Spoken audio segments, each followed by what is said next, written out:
If you or your child or ward has ADHD and has been struggling with sleep, watch this. The third point will blow your mind. Sleep is one of the most powerful and most overlooked levers in managing ADHD, and what's eaten at dinner can quietly shape how well that sleep actually goes. Today, I want to walk through 3 dinner time culprits that research links to disrupted sleep in ADHD, and we'll be honest about how strong that evidence really is. I'm a public health nutritionist. This is educational content, not medical advice. If sleep is an ongoing problem, please raise it with your pediatrician. First up, refined sugar. It's not that sugar causes ADHD, but it can trigger adrenaline surges and crashes that leave the brain restless at night. These spikes disrupt deep restorative sleep.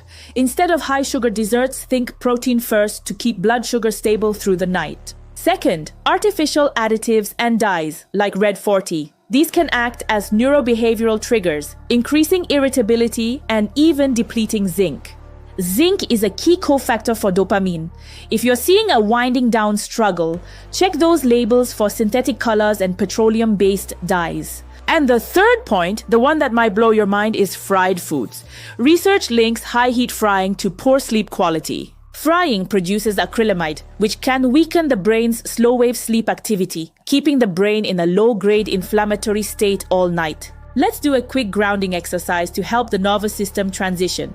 Try the 4-2-6 breathing. Inhale for 4, hold for 2, and exhale slowly for 6. Now watch for red flags. If there's severe pain, fainting, or inability to keep fluids down, please see a doctor immediately. Try swapping fried snacks for multicultural-friendly GFCF whole foods. I'm Ijoma. Like and share your experiences in the comments. Alcohol and sleep architecture, the science of how drinking impacts your neurodivergent brain. Hi, I'm Ijoma. Many reach for a drink to wind down, but the research tells a different story. It feels like a sedative, but it's actually a sleep disruptor in disguise. While it helps you fall asleep faster, alcohol is one of the most well-established sleep disruptors.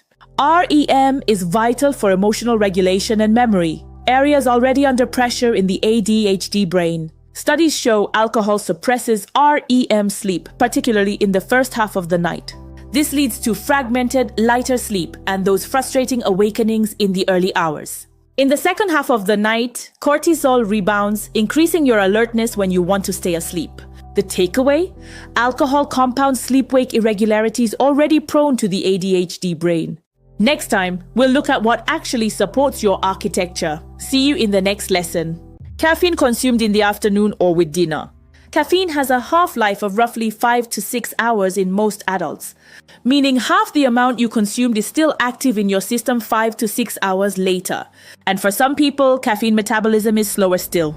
Caffeine works by blocking adenosine, the chemical that builds up through the day and drives your feeling of sleepiness. So consuming it in the afternoon or evening can genuinely delay sleep onset and reduce overall sleep quality. Here's where I want to add some proper nuance, because the research on caffeine and ADHD sleep specifically is more layered than a lot of content acknowledges. A twin study using the large ABCD youth dataset found that in pre-adolescent children specifically, caffeine use wasn't clearly shown to cause disrupted sleep once genetic and shared family factors were accounted for, though caffeine use and disrupted sleep did share some underlying influences. However, the same body of research does report an association between afternoon and evening caffeine consumption and self-reported sleep disruption, specifically in youth with ADHD.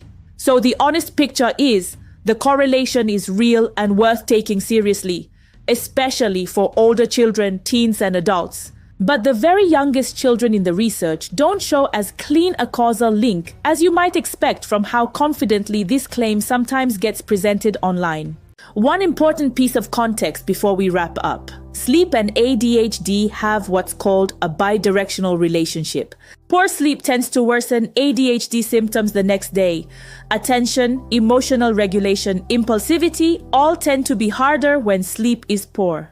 And worsened ADHD symptoms can, in turn, make it harder to wind down and sleep well the following night.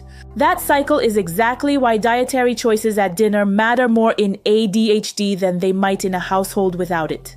You're not just affecting one night's sleep, you're potentially affecting the whole next day's symptom picture too. To be honest, alcohol's disruptive effect on REM sleep is genuinely well supported.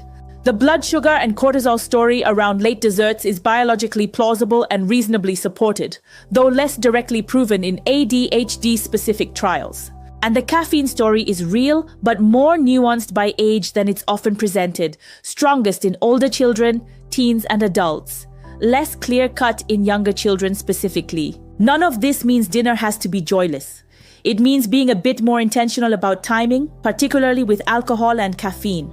Treat the sugar and sleep link as a sensible precaution rather than an absolute rule. Subscribe. I go through the evidence behind nutrition and neurodivergence every week. And if you've noticed a specific dinner food affecting sleep in your own household, tell me in the comments. I read all of them. Thanks for watching, and I'll see you in the next one.